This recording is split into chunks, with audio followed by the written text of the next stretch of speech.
Well, if you have much of a church background at all, you've probably heard this story of Jesus feeding the crowd. What's interesting is that this story is found in one form or another in all four of the Gospels. And what that means is that Jesus must have thought that this was a pretty important story to have it included in all of the Gospels. We don't often associate the ministry of Jesus with a good meal. It seems like Jesus never sits down to a full spread with his followers. Our picture of the Lord's table begins and ends with a cup of juice and a little bite of bread. And I don't think many of us go away from that table with a full belly. But we know that the richness of sharing communion is the meaning behind the meal. The bread and the cup, we know, are just symbols of something far greater. But the feeding of the crowds in the Gospels, that's something different. Matthew tells us that all ate and were filled. That there were baskets of food left over. Bellies were full, it says. What do you make of that? How did this people get fed with so little food, with just 5 loaves and 2 fish? Jesus has something special going on here. He made a little stretch so that it fed a lot of people. And isn't that every meal planner's dream? But how does this miracle story touch your life this morning? Some folks might say it's a good read. It's a memorable story. But it probably didn't happen that way. Or you might say that Jesus really didn't cause the loaves and the fish to multiply so that the crowds could be fed. The real miracle was the change of heart that people had when they saw Jesus attempt to feed all of them with so little. And the explanation goes something like this, that people in that day were pretty smart, and they would have planned ahead to go out and hear Jesus preach. And they would no more head to the lakeshore for the day without packing a lunch than you or I would head for a hike or a drive in Arizona without taking along some drinking water. Everyone would have brought some food along, the explanation goes. So that when they saw Jesus offer up a little food, this little bit of food that he and his disciples had shared, to be shared with everyone, then the people gathered around would follow his example and share what they had too. It's a nice story. It makes sense to us. And we always feel better when we can make sense out of a miracle, don't we? But there has to be something more going on here. What other reason could there be for this event being included in all 4 Gospels? Could it be that Jesus is giving us another example of how God can make much from little? Could it be that at the very moment that we might be tempted to hold back because we don't think we have enough, that God tells us to trust that there will be a surplus instead?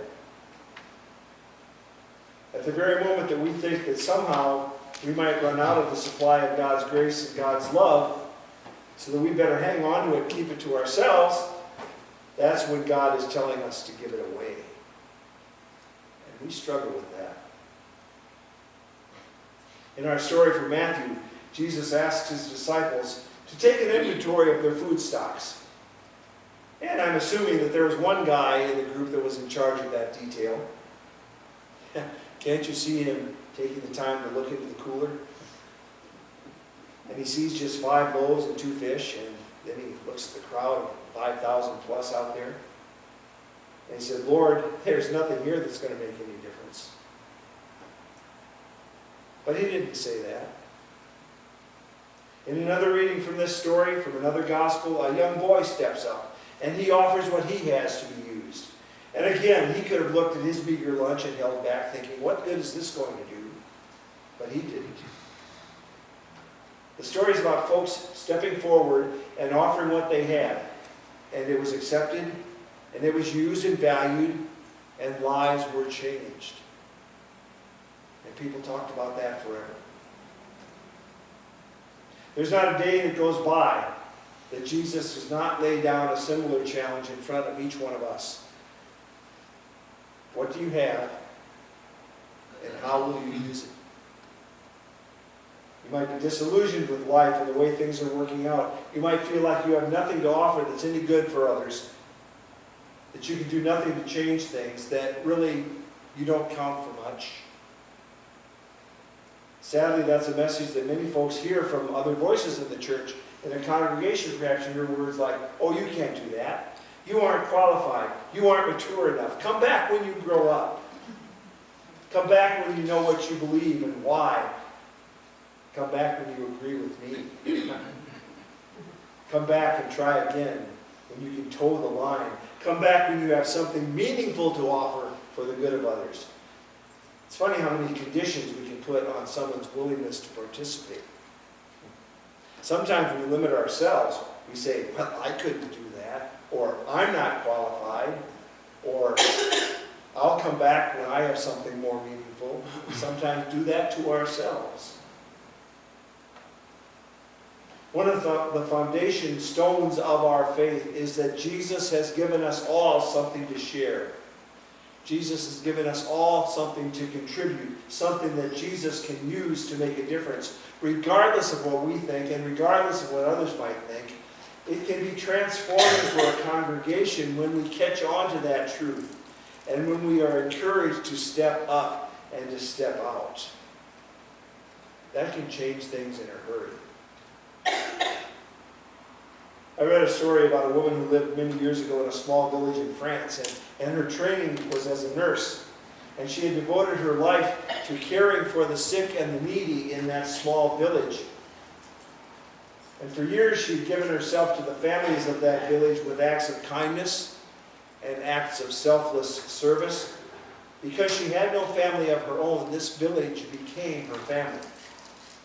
So that when she died, all the neighbors in her town got together to plan her funeral.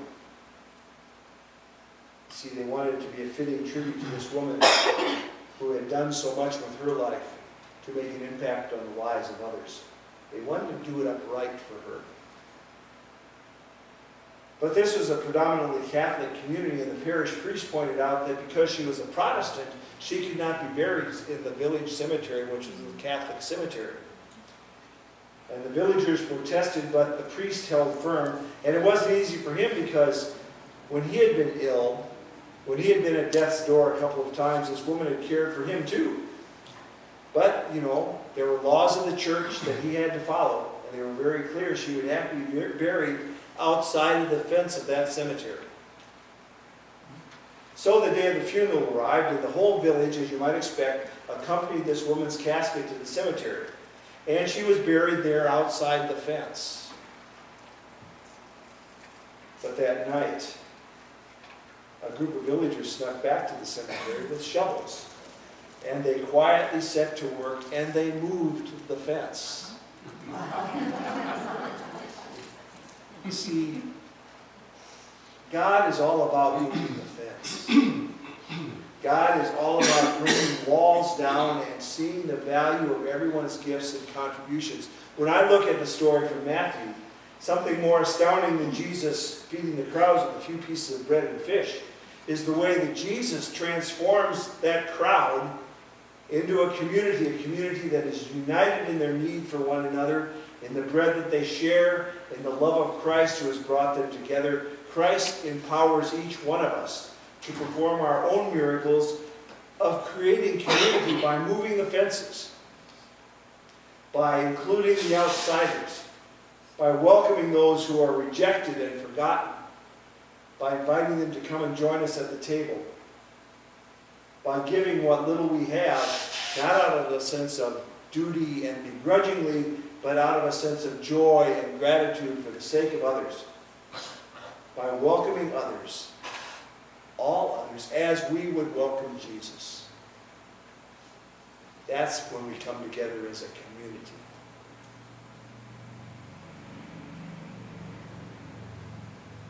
Hopefully this congregation is continually about finding ways that we can look like that. How many of you live in a community where you're divided off by a wall between you and your neighbors. That's a pretty common thing in this part of the country. Those walls separate us from our neighbors. They keep us from getting to know who is on our block or who lives across the street. We moved here in June, or in July rather, and it was October before we finally saw faces that went with the houses that were nearby us. But there can also be walls that are not made of block or stone. Sometimes we put up walls of self-righteousness that keep us from seeing the gifts that others around us have to share. We can put up walls of self-centeredness that can keep us from reaching out to the needs of others. We can put up all kinds of walls that keep us from seeing and hearing what it is that Jesus calls us to do. We live in a political climate now where we hear a lot of talk about how good it would be to build a wall. But I think it's also interesting that at the same time, we still hang on tightly to the joy and the euphoria of a memory of Berlin back in 1987 when President Reagan challenged the leader of the then Soviet Union by saying, "Mr. Gorbachev, tear down this wall." That's still very much a part of our joint memory as a nation too. And we remember that soon that Berlin Wall came tumbling down and the world was changed at that point. Could Jesus be offering the same challenge to us this morning as we do ministry together here at Gilbert Presbyterian Church? Could Jesus be telling us to tear down those walls and let everyone become a part? And to do that without fear, because we understand, we believe that the God we worship is all about surplus and not scarcity. We understand, we believe that the Savior we follow offers us love without limits. By the grace of God, we believe that all will be fed and that there will be plenty to spare. Let the walls come down. Amen. Would you pray with me? Gracious God, when your call to us doesn't seem to make sense, when the numbers don't seem to add up, when it seems like you're calling us to reach beyond our abilities and our potential, help us to know that with you there is no limit to the love that you have. There is no limit to the abundance that you've given to us to share, but there will always be more when we reach out to others, trusting in your call. May that reaching out be what binds us together as a community. May that reaching out be what causes the walls to come tumbling down. In Jesus' name.